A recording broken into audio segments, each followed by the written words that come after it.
Good morning, all. This is Randall from Melbourne, Australia, and I've been playing Melbourne Contests of Champions for a few years now.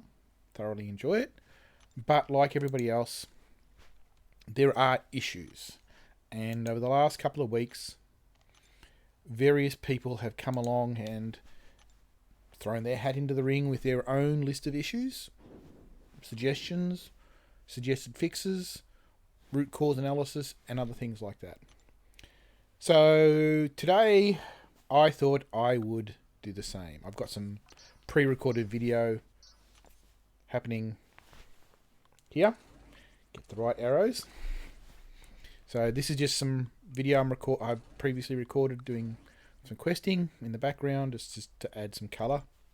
Has no bearing on what's happening. So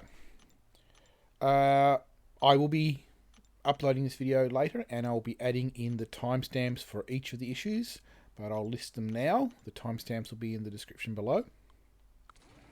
So maybe I should bump that down, lower volume. How's that? So we don't have it interfering as much. Here we go. All right, so the major points, as far as I can tell, from my perspective, plus also the reasons. I'll give the reasons, and I'll give the cons and potential fixes, the way that they can fix things and the way they can work. So, Kabam versus Hoarders. It's an old thread, but it still is pertinent to today's discussion. The fact that Kabam, and specifically Marvel Contests of Champions, is no longer effectively free to play. The third issue is Alliance War fixes. The fourth issue is admitting when you make a mistake. The fifth issue is new versus old content.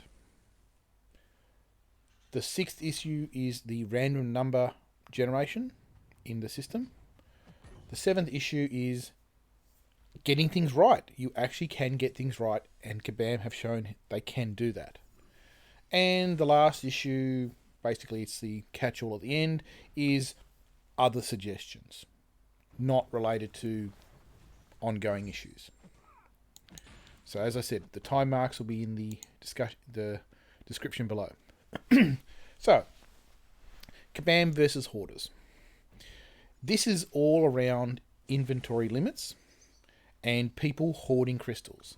Now, Kabam, Mike, whoever it was, on the forums came out that saying people shouldn't hoard crystals. They shouldn't do this, they shouldn't do that.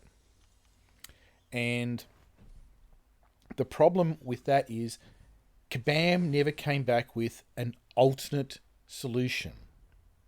Why you shouldn't? Some people in the forums have said, I don't know if it was on Kabam's side or other people's side, is as soon as you acquire the crystal, buy the crystal, get the crystal in your inventory because you've completed a quest, that crystal has a predetermined result. It'll be shards of science, or it'll be a 4-star Scarlet Witch, or it might be a 3-star Groot. It might be a 6-star Corvus Glaive. Who knows? Some people have said you buy, it occurs when you buy. I don't know. If it is, that's another issue. If it's not, also another issue. But the reason people hoard is because overflow. They don't want to open crystals with randomness. See later. Because it'll go into overflow and it won't use it, and it'll just get destroyed. So, what does this actually affect with Kabam? Well, there's multiple problems. If the crystal, when you acquire it, is preloaded and predetermined to have item X, that means that there must be a reference to that unique crystal ID and what it results in. And that information has to be stored in a database somewhere, in the Kabam's cloud. And every time you have to look at it and scroll down your crystal count, that information is being accessed, and that's costing Kabam money. Every time someone queries a database, that costs 0.001 cent, or whatever the figure is for cloud storage, and that's costing them money. Similarly, every time you go into your overflow, and you might have 3,000-4,000 ISO or fragments or whatever in overflow. You might have opened a ton of arena crystals, arena boost crystals, ready to do an arena run to go for that 4-star feature. All that's sitting in your overflow. That's taking up database rows, because each database row for that would be a unique ID for yourself, the unique reference number to saying this is an item E, so it might be a 4-star 30-minute arena boost 1.5 times, expiry date, and that'll be a great big huge table. There might be views and database ways to manage it, but at the end of the day, it's still a great big table that has to be processed in the cloud or at Kabam's data center or whatever. But it takes time, it takes money for each transaction to be processed. And Kabam, they don't want to spend money. So, but we don't want to open crystals because it goes into overflow. Now, easy way fix. Increase the cap on items. That'll solve it for items that are consumables, such as signature stones, arena boosts, and so on. It doesn't solve the issue for ISO, both class and basic ISO. I personally have something like 3,600 ISO sitting in overflow, and if I open up all my crystals with all the dupe ISO and everything that I would generate, it'd probably be in the round of 15,000 ISO in overflow. And I can't use that quick enough. So, Kabam need to look at, if they want us to open crystals, if they want us to convert them from one database in their storage to another database, they need to say, okay, well, what's the difference? If it's in this database, it's still transactioning. Well, increase the cap on storage items. Change the way ISO is stored in the bag. Make it stack so that, yes, you can have a stack of, and again, figure what's the biggest stack of, say, tier 4 basic, that's the 1300 one ISO, I believe. What's the biggest stack you need to take a rank 4 to rank 5, rank 5, from rank 5 level 1 to rank 5 65 for a 5-star. Say that's it. That's your max stack that you can have. Anything else would then go into overflow, but with only a 7-day window. Because then it'd be easier to say, I want to sell 50 from my bag, so I can put it from the overflow back in there of that type. Get some gold, stack everything at that same level. Work out the medium average for a given stack to do something, such as rank 5ing a 5-star. Use that as a basis and put everything in ISO. You will get people opening crystals. You will get people converting ISO, and Kabam will get the data out of the overflow and convert it to just item, number of count. That's it. Much easier to process from the database side of point of view from Kabam, saving them money. But other ways to do this is making the ability to convert. I'm not opening any of my T4CC fragment crystals, because if I do open them all, I get too much in overflow and I can't sell them. I can't get rid of them. Fine. Easy. Make them sellable for tier 5 CC shards, which has a bonus effect of going into the free. This will go into the next section, but it gives the ability for players to then have some way to say, I can convert some of my shards, and I might only need 2,000 more shards, which I might buy from an offer that you come up with. That you might come up with once a month. You get a T5cc crystal shard offer. People buy it because they've been selling their T4cc's that they've been hoarding, and that offer might push them up to their first T5cc. Win-win for everybody. You reduce your database count, Kabam. People are happier with the game. You are getting money. Where's the problem? It's just a matter of changing the orientation of the question and saying, hoarding's bad. We're going to help you fix why you need to hoard. There you go. Easy fix. Which brings us into the next item. Effectively, MCOC is no longer free to play. There are only limited locations for any player to get tier 5 class catalysts, and that's it. There's only certain locations and certain game content that you can get it. The only other way to get it is currently to be in the top ranked AQ and AW teams and alliances. If you're not in the top ranks doing huge stuff, spending huge amount of dollars per day on Alliance Quest and Alliance War, you aren't going to get a chance at getting tier 5 class catalysts. And that is why this game is no longer free to play. You can, if it was free to play, a free to play player should be able, on their own, without participating in Alliance, being solo, get all the way to end content, and in theory, be able to max up all their characters to max just by spending time playing the game. Which brings it back to easiest way to do it. Free players or players need to be able to earn T5 class catalyst fragments on a regular basis, like selling tier 4 class catalysts for some fragments, or making it available in the glory store, like you've done with the tier 5 basic. Now, you could make this future-proofing.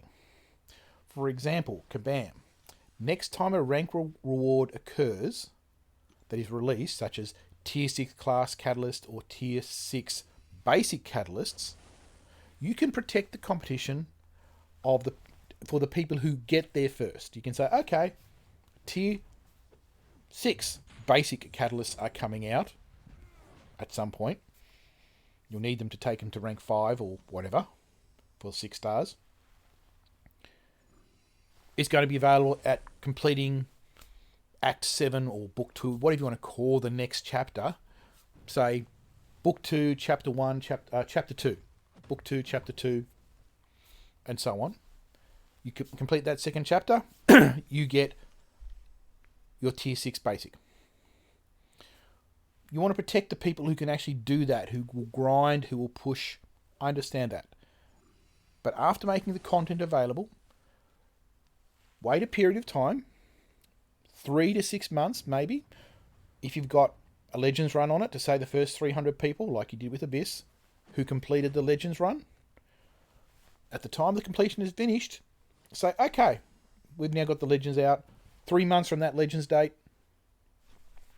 we are going to now make those items available to be upsold. Selling stuff to get the fragments for the up thinger. So selling tier 5 basic to get tier 6 shards, well, that'd be unheard of, but some people might decide to do it. Earning those as part of the uncollected monthly, or whenever you do it, Cavalier monthly event. Again, you need to be able to make it available for a regular person to be able to achieve it, to say it is free to play still. But so far, that's not happening. You fix that, you fix the whole issue of free to play. Now, Alliance War fixes. Stop whatever you are doing right now and just take a breath. Stop fixing Right? Doing the fix for the global nodes is not fixing the problem. It's just compounding the issue, because the nodes are never going to be balanced. They're never going to be advantageous. You'll have people rage quitting because it's outside of their control. It's outside of their alliance's control. Okay? The way to fix this is hand control back to players by enabling the players to manage AW defense synergy teams. Stop all this effort you're doing on coding global nodes and things like that. Spend your time fixing the AW defense synergy ability. You've been saying for years, and I seriously mean that, there are years, old Kabam posts saying, we are looking at it. Fix that. Because this is a self-limiting and self-controlling point management process. It's auto-balancing. Because if you put synergies in, certain AW teams may decide, I will double up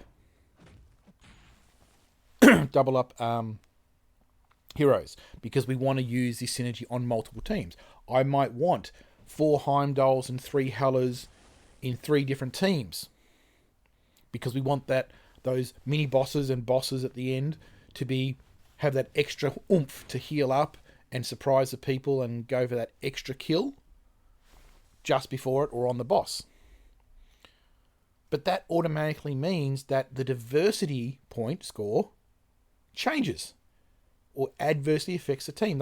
The alliance team members and the alliance managers and leaders will decide, they will weigh the pros and cons of saying, we're reducing our diversity, going down, increasing the challenge against the opponent so that they will lose. So everybody will have to weigh up what's the balance, how far they want to go out of scale from one to the other. It's self-correcting. So the diversity functionality will self-correct with the defense synergies. So you give us defense synergies. Why else do you think we have teams with the Asgard synergies, the Domino synergies, the Sparky synergies? All these synergy teams, if you had those in AW defense, would change the game and it would put control back in to the team leads. Yes, you'll get it evolving to the point where people will have optimal solutions, but again, it's auto-scaling. And not everybody will have a 6-star Heimdall or a 5-star rank 5 Heimdall that they want to bring in the team. Well, if they want that, they'll have to rank them up and use the materials, which comes back to Hoarders. If you're using materials, you're no longer a hoarder. You are encouraging people to rank up heroes for synergy because you want them in defense. So that's another option. So that's auto fixes. But there is also another way to fix diversity. The diversity calculation needs to reflect Mother Nature. And what I mean by that is take advantage of the Fibonacci sequence, which is present in Mother Nature left, right, and center, in flowers, in pine cones, in lots of different sequences. But the Fibonacci sequence is basically how you can properly auto-scale the diversity calculations.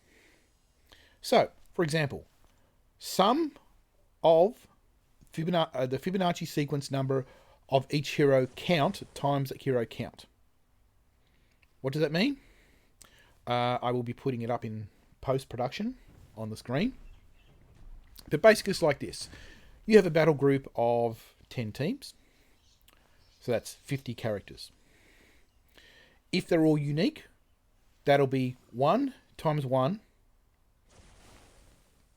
summed to 50. So that's 50 points. Okay? But if you decide to put in, say, 4 Dooms into the battle group, so you've got 46 uniques, which will be 46 points, plus 4 times the Fibonacci fourth value. The fourth value of the Fibonacci sequence is 3. So the 4 dooms will be coming to 12 points. 12 points plus 46 points would make it 58 points. The more duplicates you have, the more points it's going to cost and increase that count. So the diversity score will go up by a Fibonacci sequence. So if they go for 6 dooms, that is 8 points per doom. 6 times 8 is, what's that? 24? No. 48. No. 6 times... Yeah, 48. 48 points for having 6 dooms. Or 6 of any one hero, like 6 Heimdalls, 6 Hellas. That will increase the score significantly for just that one battle group. And of course, the minimum score for a battle group that was 100% diverse in all of them would be 150 points. But as soon as you start diversifying or reducing diversity, because the management, the alliance leaders decide to use the extra synergies because they're now available, they will weigh the cons about the calculation method. Because at the end of the day, whatever points you're using, 150 points or more, you are literally giving those points to the other team. And the other team are giving their diversity calculations back to you. Right? So you may be giving them 196 points, and they're giving you 150 points because they're fully diversified and you're not. Which means you now have to make sure that your diversity meets the difference. That 46 point difference is covered by kills. Pros and cons, it will auto scale by the team. They'll say, oh, we shouldn't have diversified as much. Next time around, we'll use less Dooms or less Heimdalls, put Hellas in, put different synergies in. Again, these are all things that put the control away from Kabam back into Alliance teams. Simple as that. You do that, it'll change AW and make it more challenging and more engaging to the players. You might, at the future, want to put a global node in, but we'll come to that at a later point. Now, the next item. This is the hard one. Kabam, admit you make a mistake. Any mistake that you've made, just admit it. You screwed up. Don't double speak it. Don't try to pretty print it. Don't try to fluff it. Don't try to be a politician. Just say, we screwed up on this decision. We made a mistake. We're changing it back.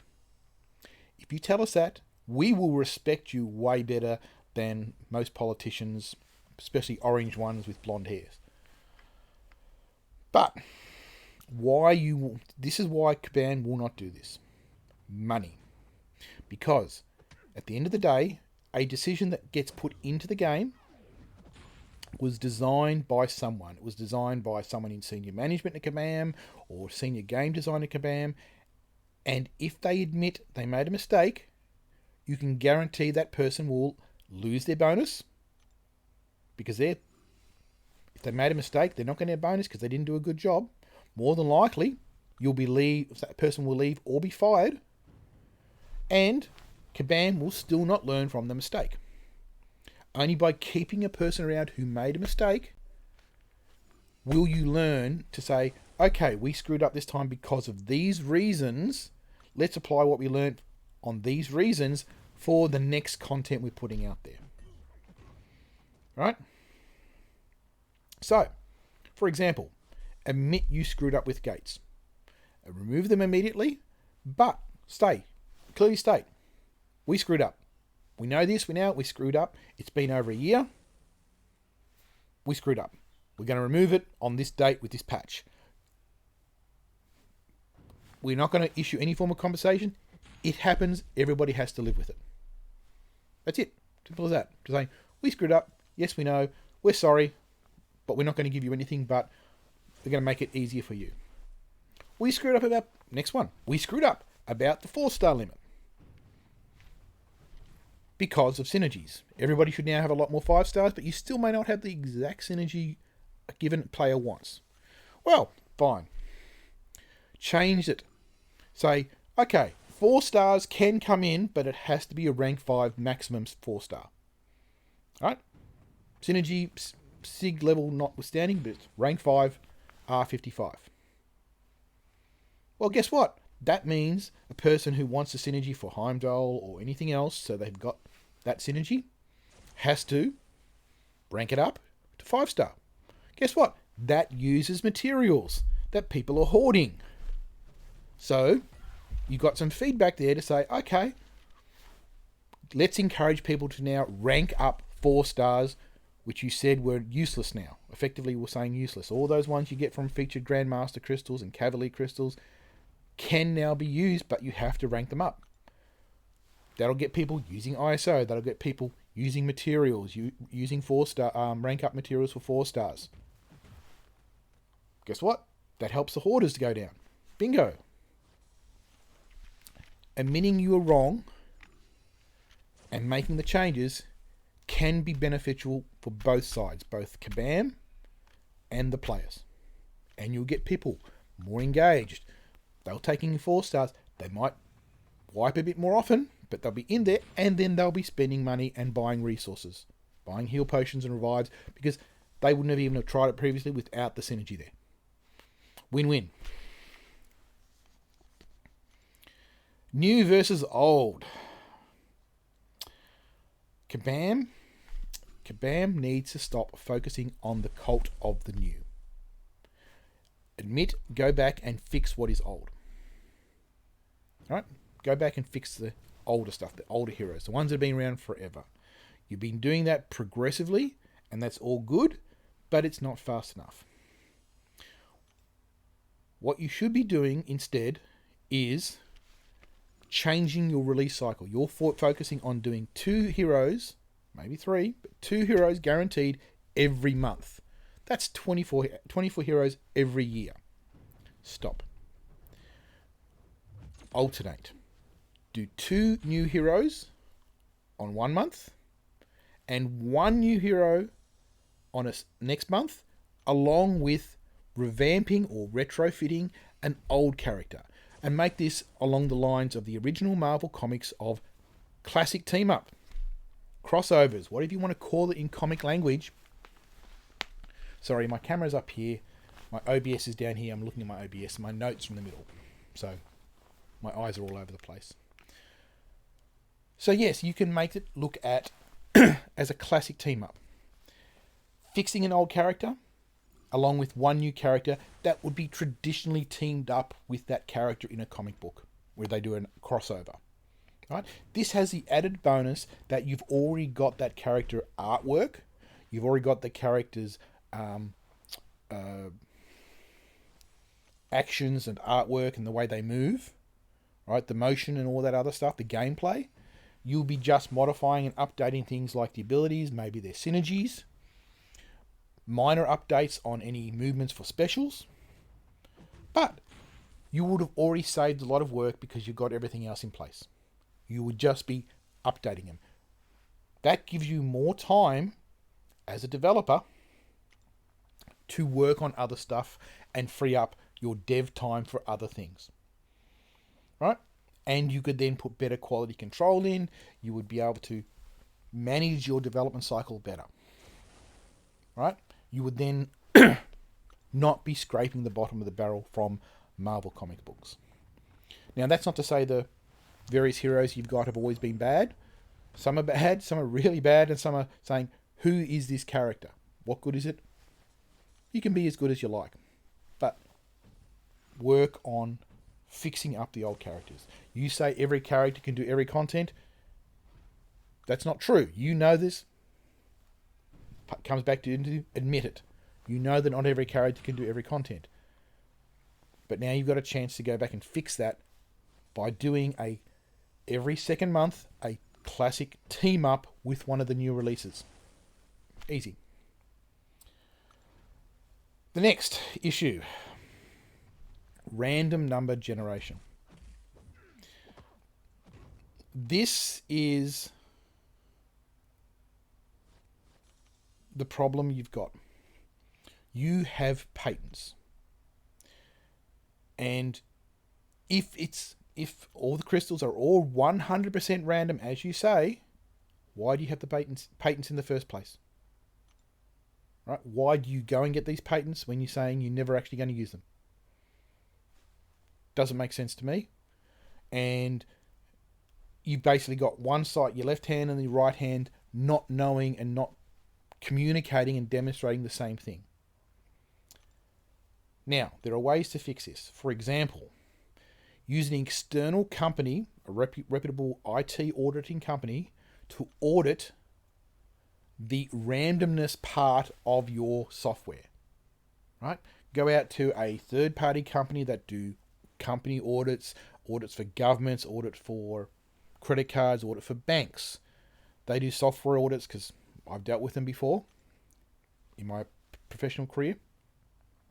And they can come and do code analysis and code audit and come back with a statement saying, audited by this company on this date, this code is random and non-biased.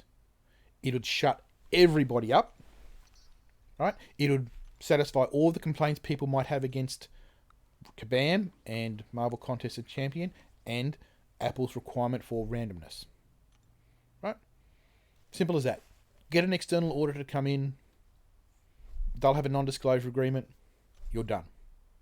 Of course, if you don't want someone to come in and you're saying, why do we need someone to audit our randomness? That's shady as well. Right? Simple as that. Another option is if you're using software randomization, as in rand number seed, or you are using a true random model, such as what is used by certificate companies and crypto companies like VeriSign. Right? These companies have proper Brownian motion external analog random number generations, i.e. walls of lava lamps. I kid you not. If you go to, I think it's VeriSign's website, or VeriSign's headquarters, they have a wall of lava lamps that they record the motion of the lava and the shadows people make when they come and look at them. And all that information is encapsulated into their random number generators. So they get a true random number generator. Kabam. It'd be an ideal marketing point to have a Kabam random number generator wall. Put it somewhere, webcam it, monitor it, etc. There you go. Extra external data source for random number generation. Done. Those randomness can then translate into the percentages. It'd shut all your critics up as well. But the question would then come back is audit. So if you get an auditor to come in and verify that you're now using a proper random source, great. That would shut everybody up. Please get some lava lamps. All right. Now the good news. Kabam, sometimes against all the odds, you get things right. What you did with incursions, what you did with all of the hacks and the boosts and the buffs to manage incursions, what you did when you introduced rifts and teleports were great. They were really inventive. They were engaging. They made the game better. Teleport was just a mechanic, or randomness was also a mechanic, but incursion was great. And you should look at incorporating that in the future content, such as with Act 7. Right. Now, while I have not done Act 7 myself, I was not invited to the beta, thank God. Perhaps you can do this. For example, there might be 7 paths on an Act 7 chapter. Right? Each path being, bleed, poison, stun immune, and so on. All different paths and different mechanics that you have to fight. And it might be that the correct way to do this is to have different teams with explicit types on your roster to counter that type. Biohazard, you bring in poison immune. Bleed, you bring in bleed immune. Stun, you bring in power control, power gain, and all the different type of stuff. You would manage that, and you'd have to have People have said you need specific counters for specific fights. Well, people have gained, because of hoarding, have not invested in the specific counters and buffing them up. They've got just the ones they like, and maybe some emergency counters or specific counters such as power control with magic and things like that, and they've brought them up as specific utilities for specific fights. But they've invested heavily in a certain roster, and that roster is not going to count for 2/3 of the paths.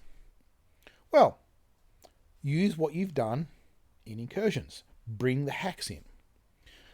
Let's say the initial path has 7 paths going off it, but before those 7 paths, it has the ability to go to 7 mini paths that will then take you back to the master path.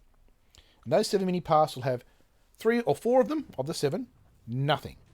No boost. But 3 of them give you hack abilities.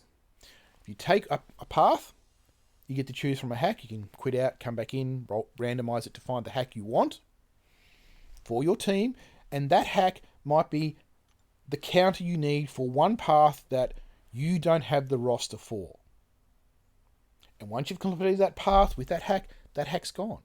You can't use it again. But you've still got 2 other hacks you can go to on 2 different other paths. So you can have 3 hack paths that boost the roster so they can get through 3 of the paths, leaving 4 of the paths that they have to do without hacks. Right? Once a person's got the engagement to say, let's do 1, 2, and 3. We've done 3. We've done just under a half of of that chapter. Let's do the last 4. They will buy resources. They will buy revives, buy healing potions to push through and complete that, because they've already got a significant commitment into that chapter. Just doing one path to get the initial completion, people never touch it again. To get Cavalier, everybody just does that one path. No one comes back because it's so bloody hard. There's no engagement. There's no 4 stars they can bring in for the synergy and everything like that, which brings it back to admit you made a mistake. All right.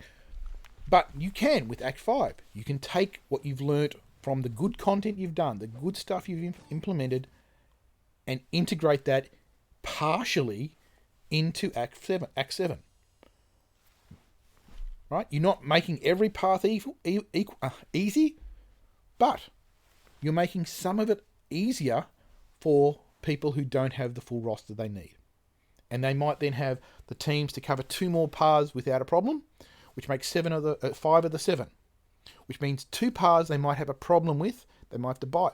Again, comes back down to, they've got a psychological perception of, oh, we've successfully done most of this, let's push through, we might have to buy. There you go, Kabam, you get some revenue. Simple as that. Right? You might want to make those buffs tied to specific hashtags. Right? You might want to make gating system there to get a buff tied to a specific hashtag. Right? You might have a hashtag saying, you might have a requirement if you've got more than 2, in other words, 3 hashtags in the team of 5, say spider villains or anything else, you activate a specific global buff for that team. And that would encourage people to bring in spider villains that they haven't invested in, which means comes back down to using resources that they've been hoarding to rank up their heroes or villains, spider villains in this case, just as an example for a hashtag, to a usable level so they can activate the global buff, use them to get through content. And that will come back to the whole thing is you're encouraging people and players to use the resources by saying, bring some things. Okay, you bring in 3 to trigger it, but you still bring in 2 of your uber heroes that you can do most content with. And those buffs will affect those uber heroes. It doesn't stop them having to bring those other ones in. It means they would have to do resources and they have to level things up. There are many ways you can fix things by leveraging and encouraging the players to use older content and older heroes. But you need to be able to say in a positive way, not just saying it's a gate. You have to have a character of this. No, it's a gate. If you have characters like this, you don't have to, you will get these bonuses. Simple as that. You know, you've got A-Force, you've got Cosmic Villains, you've got the Black Order, you've got Avengers, you've got all different heroes for hire, you've got all different tags. Make use of them as part of the content. Make use of them and saying, going into chapter 1 for Act 7, if your team has this hashtag, 3 or more, you get this bonus activated. Which means you might be able to get 3 or 4 different bonuses activated because some people have multiple hashtags, A-Force and Hero for Hire. Get some overlap, you can get some really good synergies out of that. But you need to be able to encourage the players to do so. And make them relevant. Simple as that. So, Kabam, you can get things right. You just need to then say, how can we apply what we did to get right this time and put it into future content so that it's not crap. Simple as that. So that's it. That's all the addressing of the issues that I can think of. Now, here are some other suggestions. Previously, you admitted you did something wrong. You took away bases. You kept saying alliance bases are coming soon, coming soon, coming soon, coming soon, coming soon. And then you made the decision, we screwed up and just junked it, took it away, removed it. You can do it. You can admit you made a mistake. You proved it in the past. You just need to do it more often. Every time. Every time.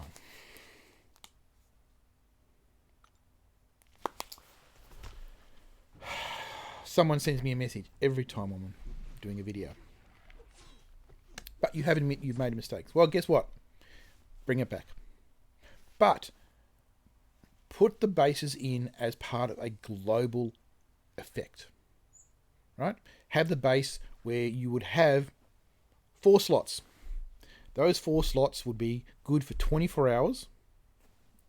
And then you'd have a slot underneath it saying the next person that will be rostered in. And what you would do with those 4 slots, you'd have a slot for AQ, a slot for AW, a slot for incursions, and a slot for questing.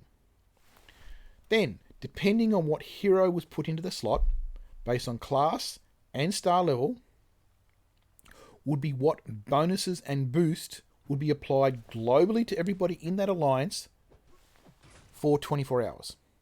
Right? So you put a 4-star science champ in AQ, whatever bonus that generates based on the bonus and the hashtags of the character you put in there, that applies in AQ. So you might have to say, okay, AQ guys, today we're putting in this hero here. If you can, bring in heroes with these tags and you get extra boosts. Similarly for AW.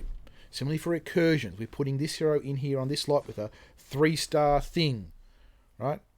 That gives a bonus based on the class and the hashtags, most likely Fantastic Four. Right? I don't know what other hashtags the thing has. All that type of stuff. Similarly for questing. We're putting this hero in here. So your heroes for questing, for doing the uncollected that day, if you've got these heroes, you're going to get these bonuses, right? Because against the hashtag.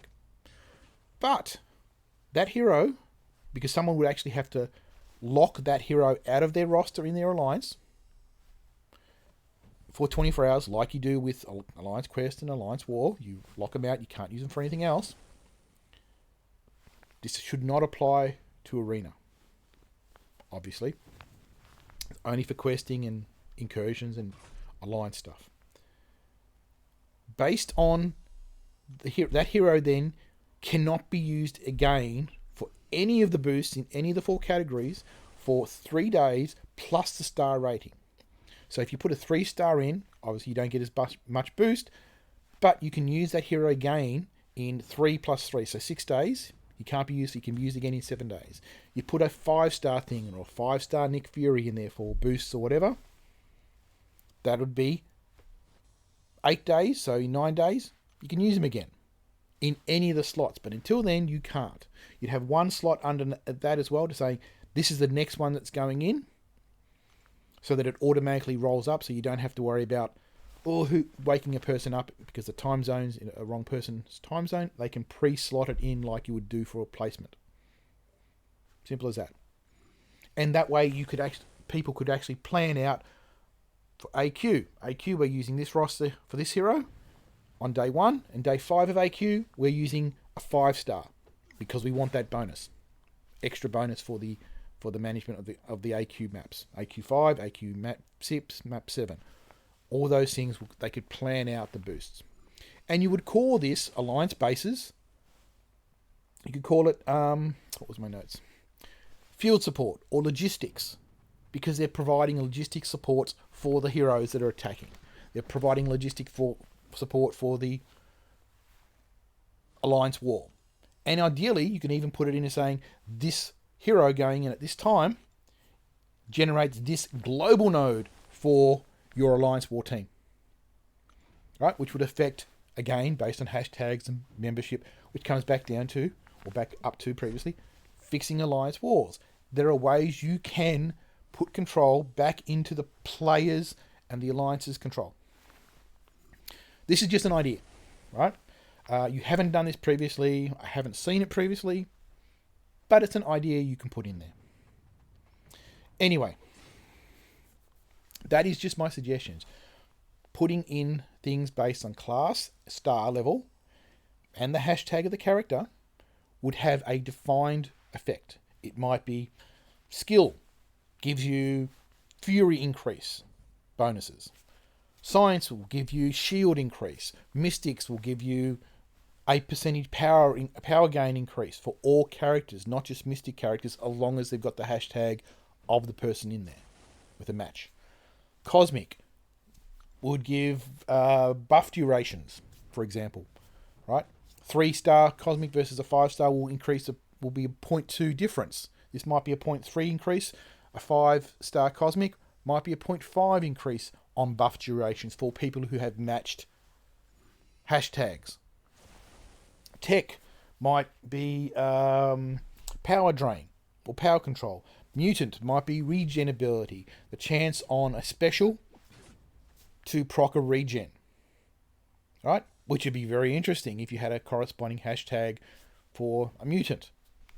Especially if you're a non-mutant, you might get a chance to proc a heal if you had a corresponding matching hashtag for whatever mutant was in there. These are all things you could play around with. These are all things that would make the game more interesting and would change from day to day. Simple as that. Make it interesting, make it challenge. And this is why I say you don't put these functions into Arena, because Arena is quick and dirty, short-term fights. Quests, incursions, alliance wars and alliance quests are all stuff that require continuity. You're doing multiple fights with the same kit and same people going through. And if you did this for quests, which would tie it back into Act 7, this would potentially say, oh, guys, in the alliance, could you put this combo on for quests on this day, because I plan to do path X on Act 7. Because this bonus is going to help that. Might be a poison immunity based on science, I don't know. These are all different things that you can manage. You put an abomination, a 5-star abomination or 6-star abomination here. Because it's science, he might give poison immunity. Who knows? Or might give a poison debuff, or chance to trigger a poison debuff on a special. All different options you can put in place to say this character's support function when running in a support role for the Alliance will give you this. These are all ideas that you could put in place without a problem. But anyway, these are all my rants. I'm putting information there saying these are things that I think are pain points, but I'm also giving constructive criticism on how you can fix these things, right? On how you can go away and say, this can fix things for Kabam side because you're reducing database load by reducing people's overflow because they're actually consuming the items or going into stacks, larger stacks, which increases the performance. And engaging with the customer, engaging with the person who's playing the game on a daily basis, hourly basis, all this other stuff. So these are just ideas. Please, anybody who sees this or wants to share this, like this or whatever, please do so. If they want to post it to someone else and let them know, Kabam, I'm more than happy to have a chat if you want to chat about these ideas, because I think you could change how you do your systems better. I have not included in this arena bots because that's an entirely separate thread, which I do not think is relevant for this discussion.